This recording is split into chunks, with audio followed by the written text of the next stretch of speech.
volta com o nosso Momento EBD, com a presença do presbítero Gerson Fonteles, que é escritor, e com o professor da Escola Símbolos de Fé, Tancredo Silva.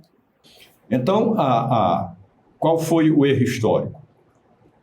No Concílio de Trento, em 1546, esse concílio durou até 1570 e alguma coisa, durante esse período, eles colocaram, o Concílio de Trento colocou para dentro da Bíblia esses 7 livros e mais as 2 passagens de Esté e Daniel. Os chamados apócrifos, né? Os chamados, que a gente chama com a palavra grega, apócrifos, que são escritos não sagrados, né? Escritos que não são aceitos.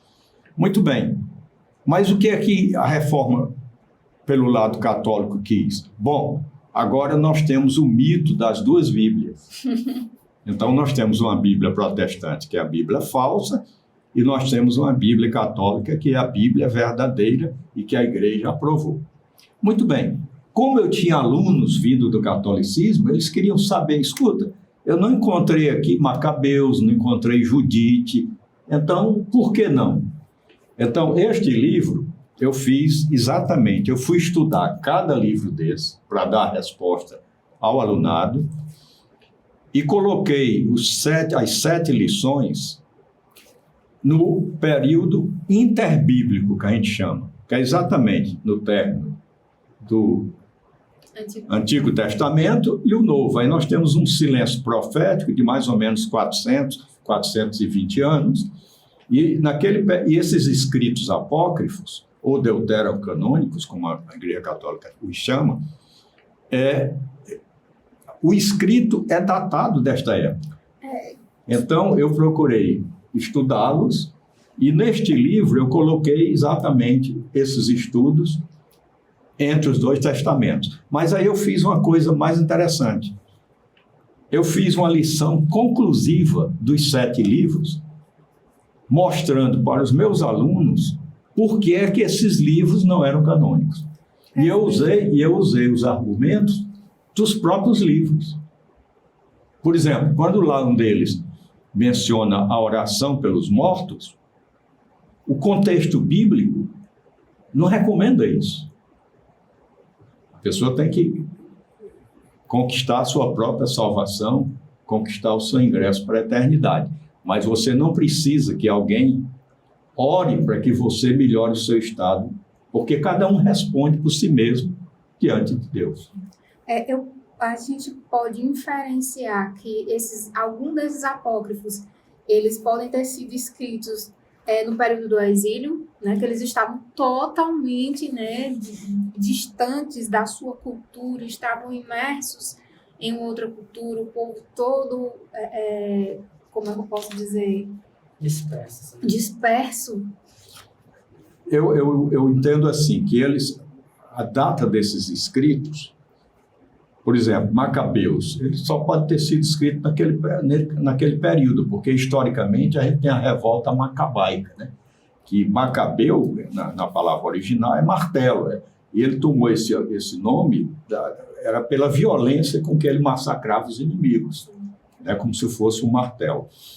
E as histórias que eles narram, alguns são novelescos, são bonitas. Por exemplo, Judite tem uma história linda, que dá uma novela aí da televisão, de tão rica que é, mas é um livro histórico. Então, eu coloco lá, mas eu discordo um pouco se eles foram escritos no cativeiro. Eu entendo que... Porque nós tivemos 2 cativeiros, o babilônico e o assírio, né? O assírio veio primeiro, depois veio o babilônico. Depois veio o regresso com o fim do Antigo Testamento, que a gente vê bem isso em Neemias, né? Esse retorno, mais um retorno muito pálido, né? Não de todas as tribos, voltaram apenas a 2 tribos, Judá e Benjamim, e as outras 10 tribos, ao que se sabe, não houve regresso, não houve retorno. Então, a datação desses livros apócrifos, eles são exatamente do ano 200 até muito próximo do ano 100. Então, eles estão ali 150 na média, no período antes de Cristo, né? Então, eu estudei esses livros também exatamente para ajudar os alunos na dificuldade que eles tinham.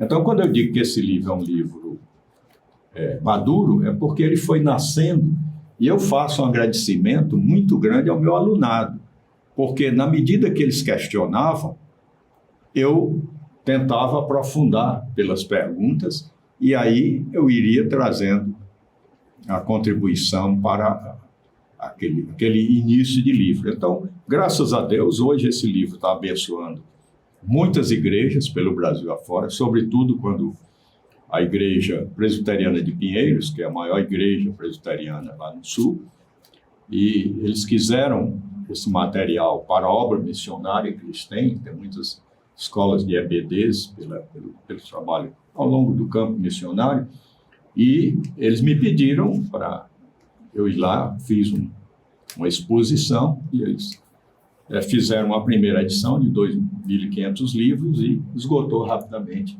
pela condição de preferência que o alunado deu, porque é um livro didático. Então, esse é um livro rigorosamente para EBD, né? Então, tem esse ineditismo de ser de forma cronológica o estudo, e aí, cada lição dessa, Fernando, é muito interessante. Se você pegar Jonas, por exemplo,